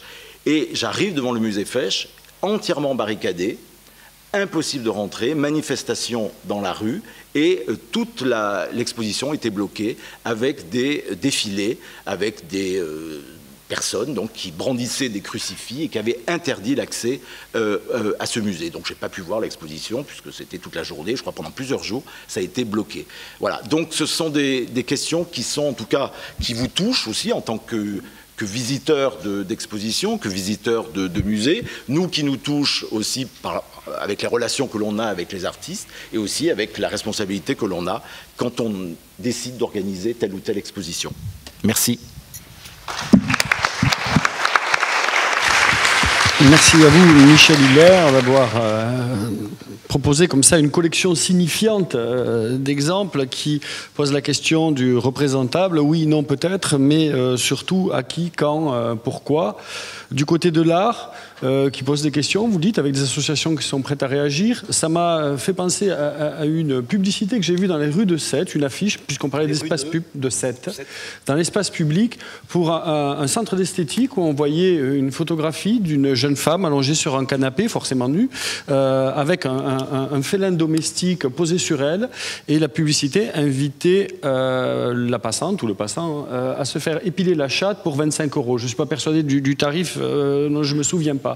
Et à ma connaissance, c'est une affiche qui y est peut-être, que j'ai vue il y a 6 mois, ça n'a choqué absolument personne. On était en plein centre-ville avec des familles qui passaient. Je suis persuadé qu'on aurait mis dessus au musée de n'importe lequel, au musée des Arts Modestes, par exemple, à Sète, la même image, on aurait eu vent debout, tout un tas d'associations. Alors cette question de l'espace public et du statut de ce qui est représenté est déterminant. Et voilà, et je vous remercie d'avoir mis en avant cette saisie et cette réception sociétale, culturelle, qui est déterminant, qui sont déterminantes dans le représentable. Et alors d'autant que là, le coup, la transition, je crois qu'on l'a remarqué aux réactions de Valérie Arrault pendant votre intervention, qui réagissait parce qu'il y a une succession naturelle, notamment du côté des contre-cultures et des formes artistiques hégémoniques sur lesquelles elle travaille. Alors Valérie Arrault, vous êtes, je te vous vois parce que j'ai commencé comme ça depuis le début, mais tu es en fait professeur à l'université Paul Valéry Montpellier 3,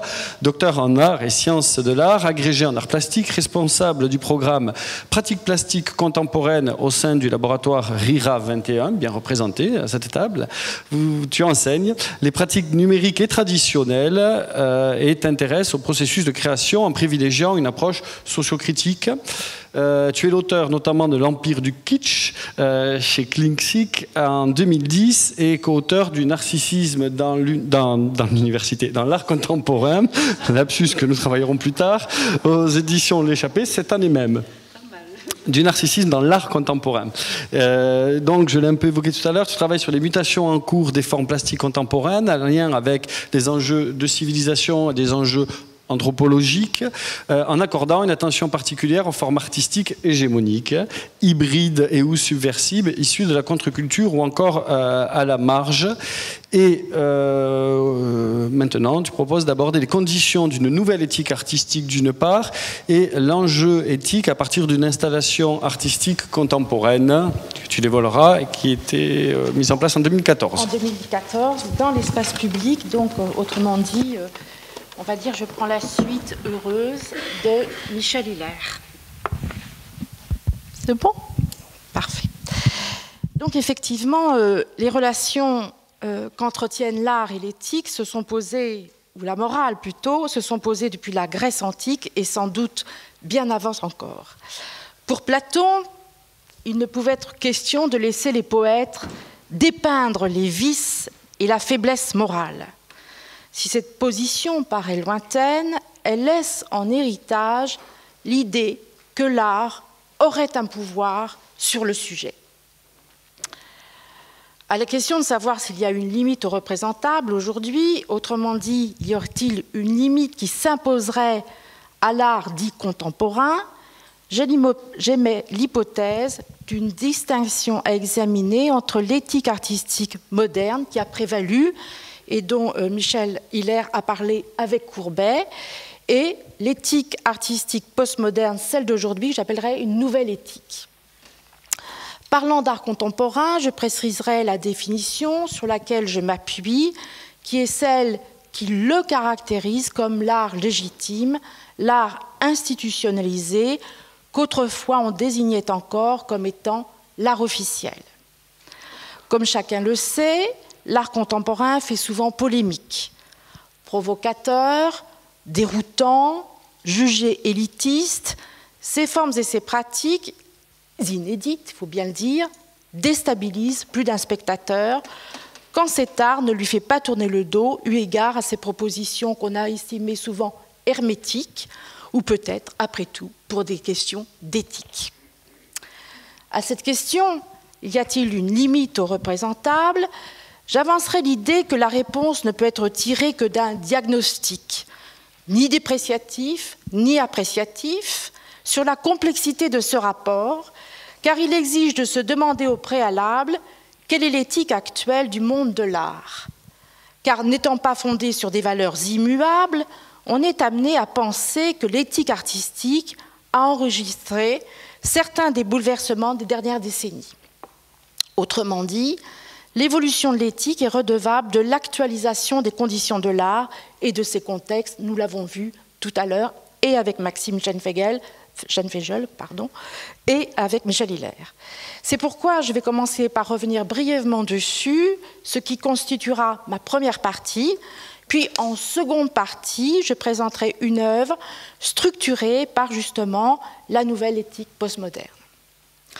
Premièrement, première partie, pour mieux comprendre les conditions de l'éthique actuelle du monde de l'art ou comment cette éthique se refonde systématiquement, il semble nécessaire de rappeler que les œuvres ne se conçoivent plus dans le cadre de l'autonomie, comme ce fut le cas au temps de la modernité.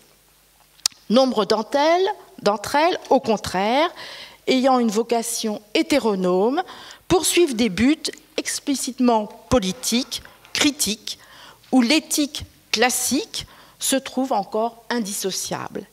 Je vais donner un exemple, et j'ai pris systématiquement des exemples très connus, puisque je pense que c'est la meilleure façon de pouvoir se comprendre, étant donné que nous regrettons de ne pas avoir de possibilité de projeter des images.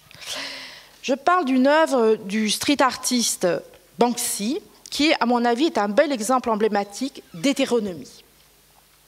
À l'inverse, lorsque les œuvres n'affichent pas d'ambition ouvertement politique, la plupart d'entre elles se fondent ou fondent plutôt leur processus de création sur la transgression des limites morales, des limites culturelles, des limites religieuses, des limites politiques, et depuis une vingtaine d'années, sur la transgression des limites biologiques qui a fait émerger ce qu'on appelle le bioart. Cette dernière transgression relaie la question fondamentale des enjeux bioéthiques que posent la science et la technoscience. Relativement aux œuvres, et je ne prends que les œuvres vraiment transgressives de l'art contemporain et celles particulièrement qui ont fait scandale, donc c'est toute petite partie, et afin de ne pas rester au stade d'une généralité qui ne dit rien ou peu à personne, et de donner plus de relief à mon propos, j'ai choisi de rappeler à votre mémoire quelques œuvres plutôt très connues qui ont fait toujours scandale. Et, pardonnez-moi, je ne savais pas que Michel Hilaire allait présenter certaines œuvres que je vais reprendre. Donc, je vais commencer par la série photographique Porno Chic, intitulée Made in Heaven, réalisée par Jeff Koons, en compagnie de son épouse, la Cicciolina, en 1991.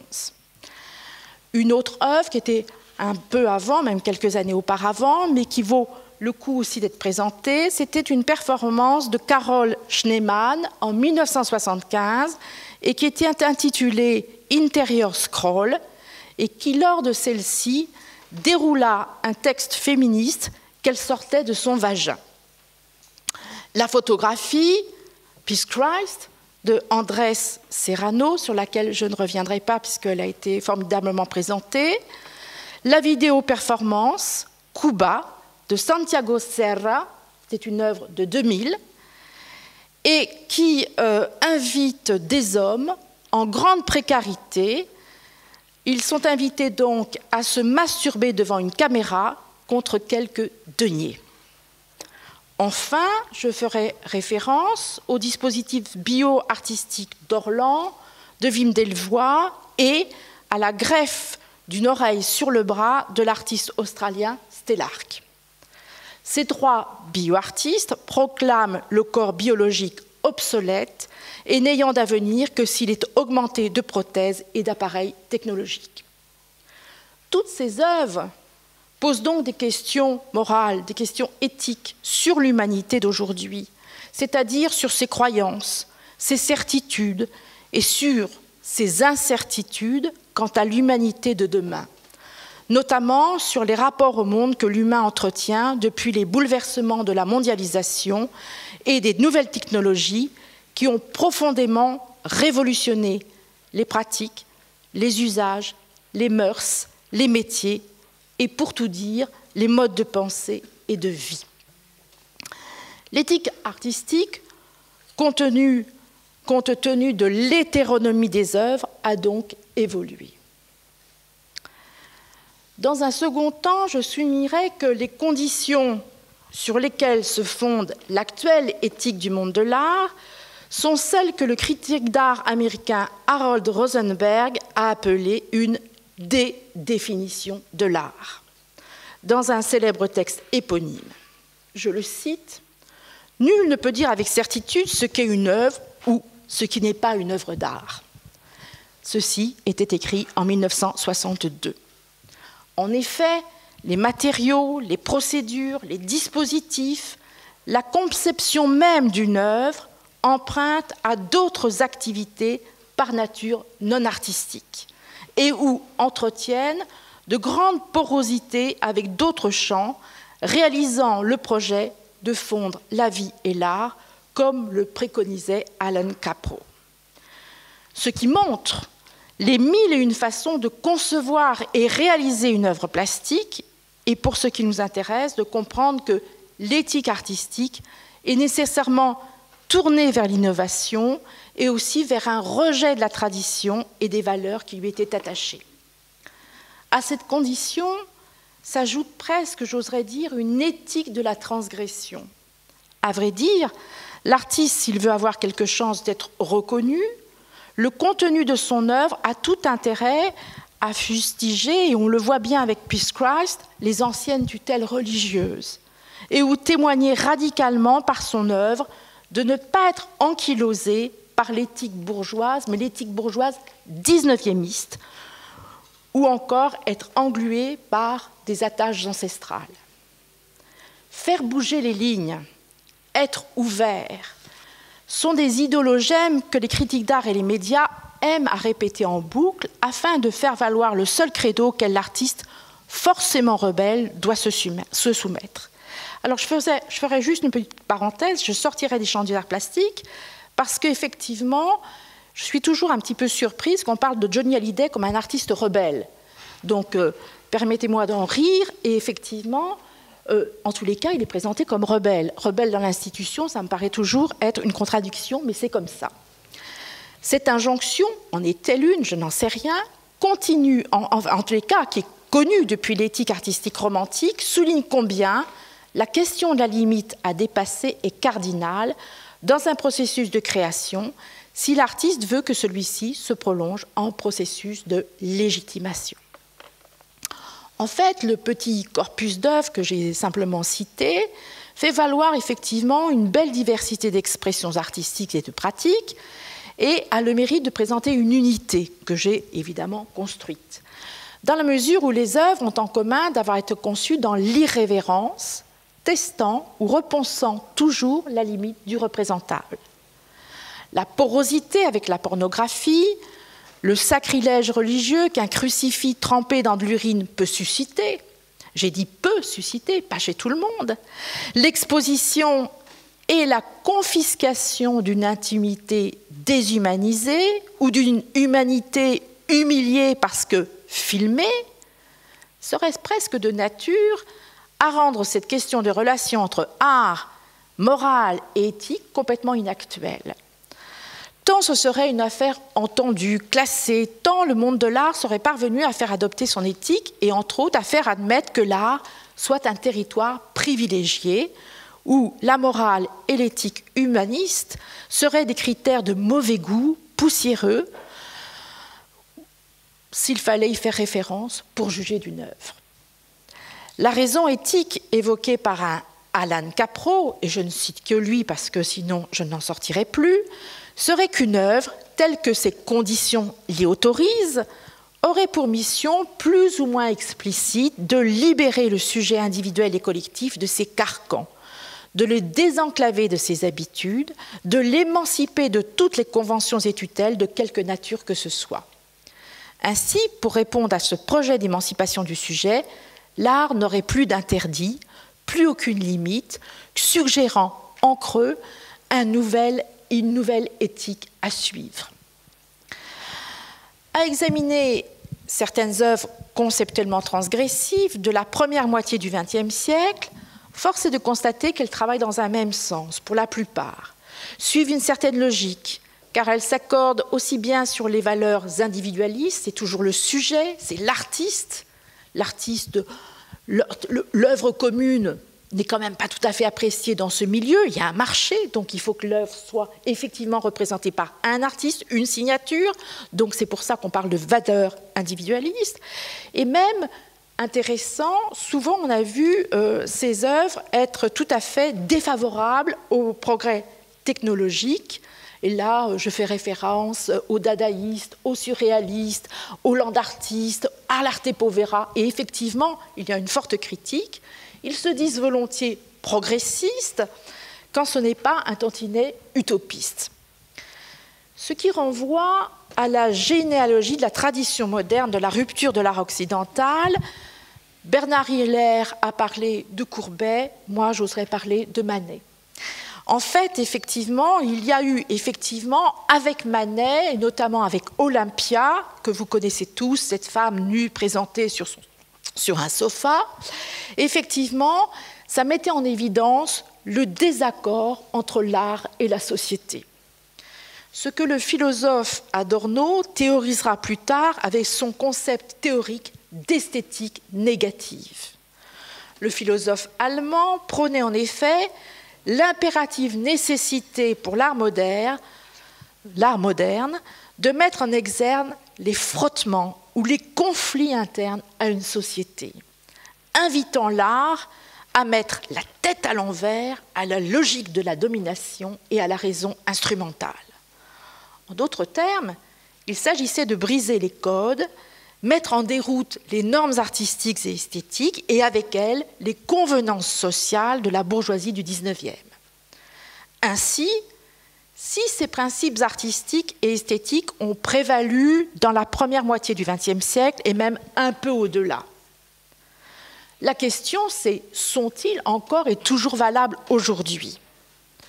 Posons cette question un peu abrupte.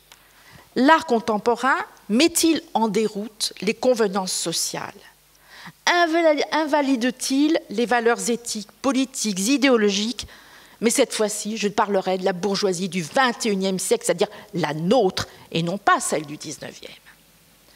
Si chaque spectateur s'accorde sur la nécessité d'un regard critique à porter sur le monde contemporain, il convient toutefois d'identifier les valeurs sur lesquelles se fonde aujourd'hui l'éthique du monde de l'art, compte tenu des conditions de dédéfinition de l'art, d'une longue limite au représentable et du caractère rebelle subjectiviste qui tendent à instituer une démarche artistique à adopter, un processus à suivre. Bref, quelle est la nouvelle éthique de l'art? Ce qui conduit à se demander d'où vient-elle? Quelle pourrait être son origine? Qu'est-ce qui fait qu'il y aurait cette nouvelle éthique qui serait très présente et qu'on retrouve dans les œuvres? On sera guère étonné de remarquer que le champ artistique, structuré par le monde de l'art, que sont les collectionneurs, les artistes, les institutions publiques ou privées, fait valoir un certain nombre de principes, de normes, de règles appuyées sur des valeurs qui, depuis les années 60, je dirais, sont en osmose, en écho, en lien, en résonance, plus ou moins distants, et pour parler de manière un peu plus théorique, constituent une homologie structurale avec une philosophie économique et des mœurs fondée sur l'absence de frontières et de limites. Rappelons-nous le fameux « Il est interdit d'interdire », qui, s'il fut un slogan de la révolution de mai 68, résonne jusqu'à nous, tant il est devenu un principe éthique dans les décennies suivantes. Appliqué à l'économie libérale, qui s'est mise en place à l'ère de Donald Reagan et Margaret Thatcher, ce principe a subjugué, tel un raz-de-marée, presque tous les pays de la planète, dont la Chine et la Russie. Et, bien sûr, les ont convaincus du bien fondé du laisser-faire, de la suppression des frontières et ainsi des principes économiques libéraux. Un texte comme La fin des utopies d'Herbert Marcuse de 68 et une réflexion comme quoi la modernité serait un projet inachevé de Jürgen Habermas rappelle le bouleversement qui a eu lieu au profit du grand projet libéral économique et du projet culturel postmoderne. Toutefois, il aura fallu attendre les analyses des philosophes comme Frederick Jameson, Christopher Lasch et Jean-Claude Michéa pour que ne soit plus ignorée ou même écartée l'idée que la révolution des mœurs des années 60, la contre-culture qui portait un projet d'émancipation, ait pu accompagner de concert cette nouvelle philosophie économique. C'est une des raisons qui font qu'une partie du champ artistique depuis les années 60 ne cesse de faire référence à ce principe idéal de l'illimité. Au nom de l'émancipation individuelle et collective, diverses stratégies artistiques se sont déployées, engageant une non-limitation représentable, faisant valoir des ruptures inusitées qui rompaient avec les habitus culturels que je dirais modernes et classiques, mais modernes également. Dès l'art des années 60, il s'est agi d'invalider les codes, les conventions et les modes de vie en cours, perçus et vécus comme étant coercitifs, pointés alors comme de véritables carcans, soumettant l'individu à la tradition, à la rationalité instrumentale, à la collectivité, au détriment d'une subjectivité créative. Deuxième partie, j'en viens à simplement l'analyse d'une œuvre, ou du moins essayer de voir quel problème cette œuvre pose. Comme je l'ai dit tout à l'heure, et je vais aller très vite parce que je sens qu'il faut que j'aille très vite, effectivement, il faudrait recenser toutes les ruptures qui se sont faites depuis les années 60 et tous ces bouleversements qui nous affectent. Et en fait, je vais me pencher sur une œuvre dont Maxime Scheinfegel a un petit peu, je dirais, m'a permis en même temps, il y a des échos comme ça qui se font, c'est sur la non-limite qui existe aujourd'hui entre la sphère privée et la sphère publique. Tout de suite, je vais citer l'œuvre parce que j'ai choisi une œuvre extrêmement connue parce qu'elle a fait scandale. Et cette œuvre, elle s'appelle Tree. C'est une œuvre de McCarthy et elle a été exposée, ce qui est intéressant, justement dans un espace public, puisque c'était Place Vendôme à Paris, au moment de l'ouverture de la FIAC. Comme chacun s'en souvient, l'œuvre eut une vie fort brève en raison d'un incident qui a voulu que l'arbre se trouvât brusquement dégonflé par ceux qui n'appréciaient pas le référent trivial de l'œuvre.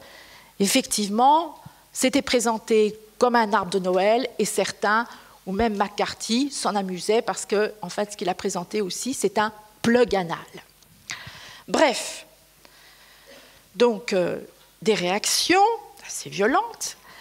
Et qui plus est, on peut dire que non seulement c'était dans un espace public, mais en même temps c'est un espace qui est un espace historique et en même temps c'est un quartier privilégié puisque on sait très bien que ce quartier de la place Vendôme, c'est le quartier de la bourgeoisie, on va dire très, très riche, parce que descendre au Ritz, il faut quand même avoir beaucoup les moyens, et puis aussi de l'ancienne aristocratie, comme vous le savez.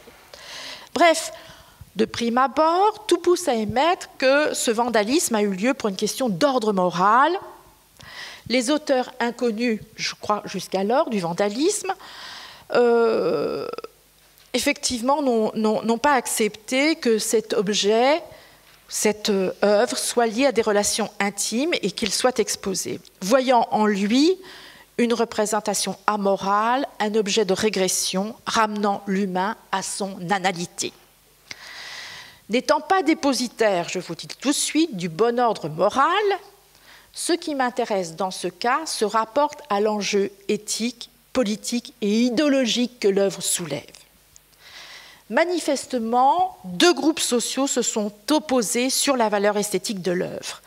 Et contrairement à ce qui nourrit les débats sociologiques et politiques en matière d'œuvre, ou tout du moins en matière d'art, ici, effectivement, on ne peut pas dire que, d'un côté, on aurait eu l'élite internationale cultivée, avant-gardiste, innovante et possédante, qui a à entendre le discours médiatique et la classe progressiste, contrairement aux classes populaires, incultes, toujours classées un tantinet réactionnaire pour leur goût frileux, traditionnel et bien sûr conservateur.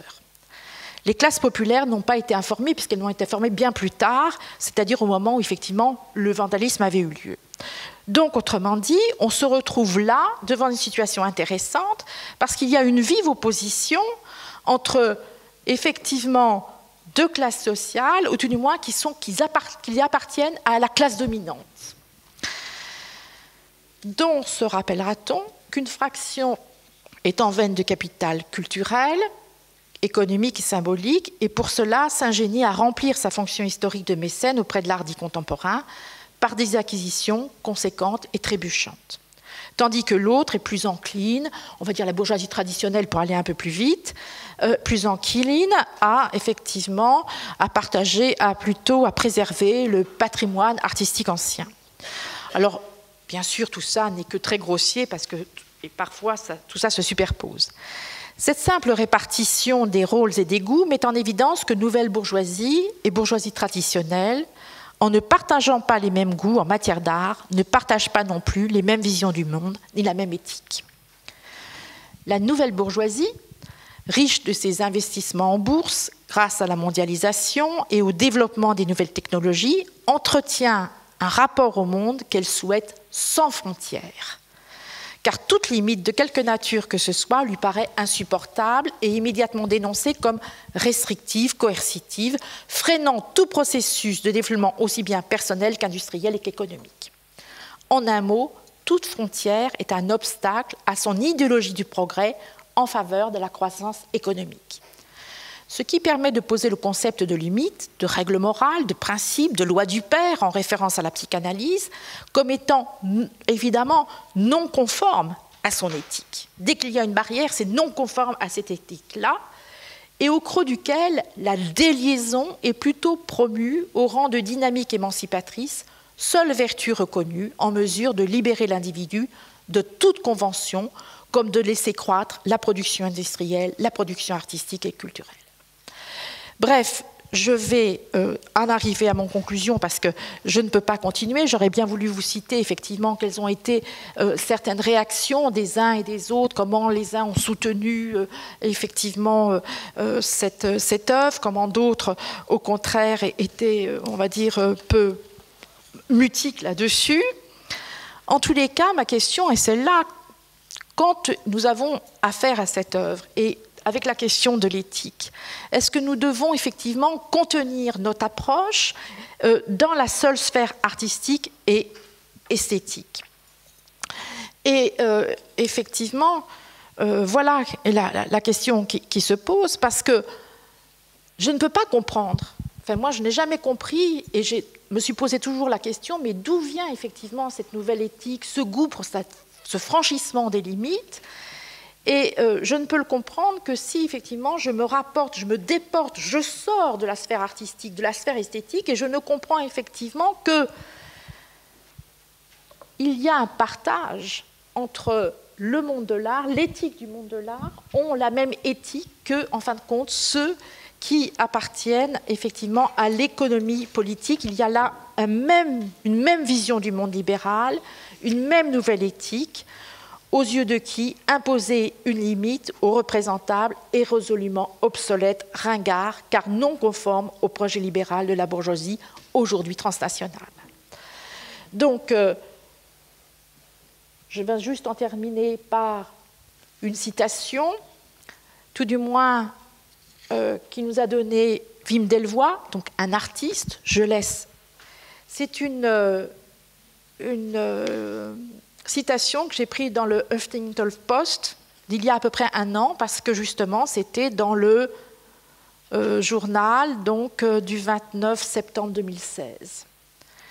Et voilà ce que disait Wim Delvoye. Aujourd'hui, nous sommes entrés dans une ère où c'est le marché qui compte, la vente et le collectionneur passent avant tout. C'est tout ce que je voulais vous démontrer. Merci à vous.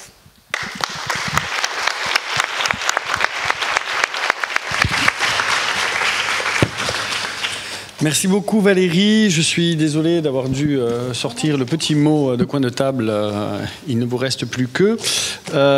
Merci beaucoup, merci là aussi, merci d'avoir refait le lien, je ne dirais pas de boucler parce que sinon on tourne en rond, mais d'avoir refait le lien, parce qu'en t'écoutant autour de la question des limites et du post-humanisme que tu as évoqué, m'est venu les travaux sur la théorie du cyborg de Donia Haraway et le fait que ce post-humanisme, il remet en cause les grandes dualités dans lesquelles on a construit notre pensée, les hommes, les femmes, l'humain, l'objet, la nature, et aussi l'art et ce qu'il n'est pas.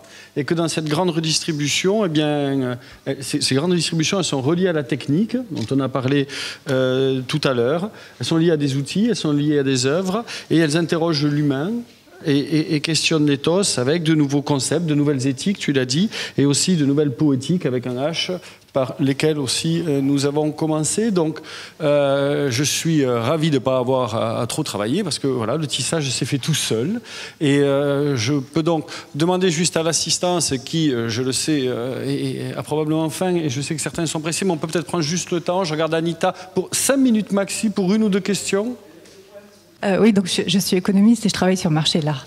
Donc en fait, vous disiez que y a un lien avec le marché, etc. Mais en fait, je suis un peu surprise parce que si on regarde, effectivement, il y a aujourd'hui tous les médias mettent l'accent sur quelques œuvres qui atteignent des millions. Je n'irai pas du tout ça et je regrette beaucoup qu'on mette l'accent sur cette partie du marché parce que par derrière, il y a énormément de choses intéressantes et le fond du marché et là, et dont personne ne parle. Mais par contre, là où je suis pas du tout d'accord avec vous, c'est que les œuvres marchandes qui valent le plus cher, ce sont des œuvres qui sont extrêmement consensuelles. C'est-à-dire, c'est pas le Kunz première période qui fait des prix records, etc.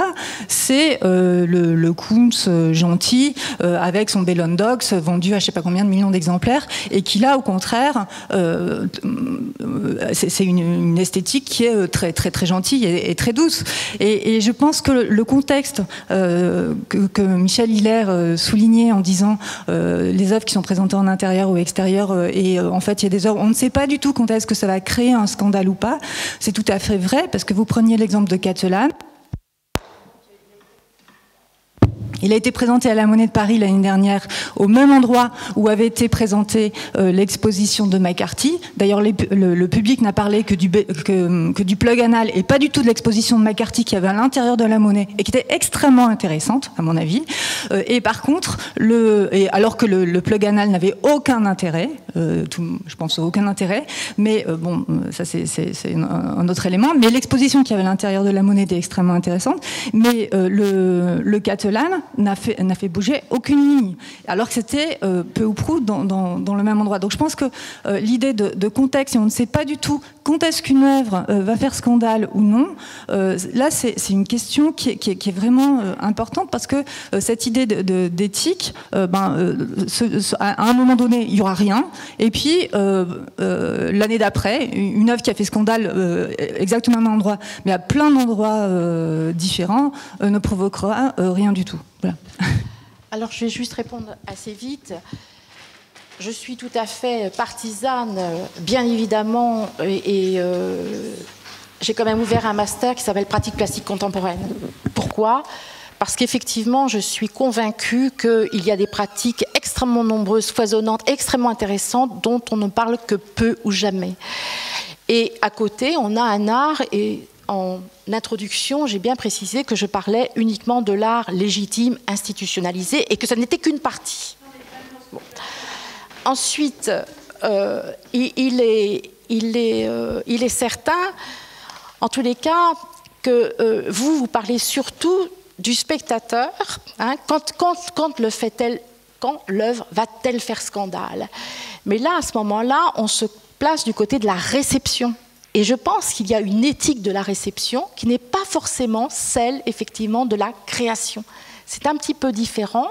Et je pense que les uns et les autres, en fin de compte, on l'a dit, le plug anal, franchement, ça n'avait aucun intérêt esthétique, artistique, enfin voilà. Et l'œuvre de McCarthy était intéressante. Mais autrement dit, il faut quand même laisser la possibilité au spectateur de pouvoir justement réagir et en même temps, si ça ne lui convient pas, de tourner le dos. Ce qui est gênant dans le cas du plug anal, c'est qu'effectivement, c'était imposé sur la place publique. Et que, non, et là, ça veut dire que les habitants, l'histoire, tout ça, c'était, non, c'est la subjectivité de l'artiste. Et on ne demande à personne, vous voyez, il y a quelque chose. Alors qu'effectivement, le spectateur, quand il va dans une exposition, il fait la démarche d'y aller. C'est un tout petit peu différent quand même.